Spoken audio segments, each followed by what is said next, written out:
Bonjour à toutes et tous. Nous voici donc au terme de cette campagne municipale 2020, une campagne bien singulière, aussi bien dans sa forme que dans sa durée, à cause du Covid-19. Aujourd'hui, 4 listes restent en lice pour solliciter vos suffrages. 2 d'entre elles ont fait le choix de se présenter sous la bannière de leur parti politique, ce qui à mon sens ne relève pas de l'enjeu qu'est cette élection municipale, une élection qui, à mes yeux, est celle d'une élection de proximité. Vient ensuite la candidature d'une équipe sans programme et sans éthique, sans respect. Une équipe qui se répand en propos aussi démagogiques que calomnieux vis-à-vis de l'équipe sortante. Ils dévoilent ainsi leur vrai visage. Pour ce qui est de la candidature que j'ai l'honneur de présenter, je vous rappelle qu'elle est celle de la ville-centre, Moguio-Carnon, ville-centre du Pays de l'Or. Une candidature au service d'un projet de territoire. Une ville aux finances saines. Au nom d'une équipe faite de sensibilités diverses, au bénéfice d'un beau projet, celui que, mieux que moi, commentent certains habitants du territoire, à qui je laisse la parole. Si j'ai choisi de revenir après mes études habiter sur Moguio et élever mes enfants ici, c'est parce que j'apprécie les valeurs de la ville. Pour moi, c'est une ville qui garde une âme de village. J'aime les infrastructures qui ont été mises à la disposition des enfants pour qu'ils puissent évoluer dans un environnement sain et agréable. J'ai noté qu'il y a eu énormément d'investissements, je crois 36 millions d'euros depuis 2014 et 40 millions d'euros de prévus dans les années à venir. Pour autant, il y a eu une imposition qui a été maîtrisée sur la commune par rapport à des villes de même taille qui sont Castelnau ou Latte. On note quand même que l'imposition est bien plus basse.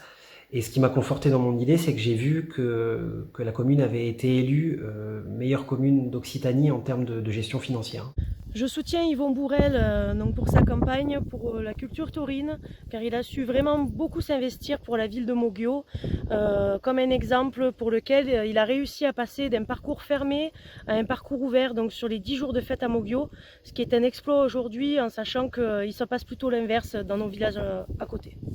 2017, en tant que président du collectif de la RD 189, mon interlocuteur M. Bourrel m'a confirmé par écrit qu'il s'engageait à construire ce mur anti-bruit à condition que les collectivités territoriales s'engagent auprès de lui pour financer ce projet.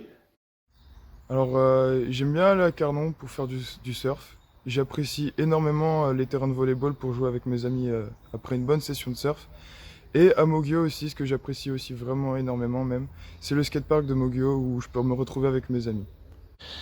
Nous apprécions les choix qui ont été faits par l'équipe municipale de Moguio-Carnon dans le sens de l'activité nautique, en particulier celui de l'ouverture de la nouvelle base nautique qui se trouve sur le port de Carnon, qui permet la formation de nouveaux venus à la voile. Je suis ravie de cette toute nouvelle maison des associations à Moguio. D'autant plus qu'il y a 8 ans, j'ai fondé une association dont je suis toujours présidente, Inventaire pour Prévert, dont l'objectif était d'œuvrer pour que l'école Prévert déclassée puisse devenir une maison des associations au cœur de notre ville. Je suis acquéreur d'une parcelle sur la ZAC de Moguio.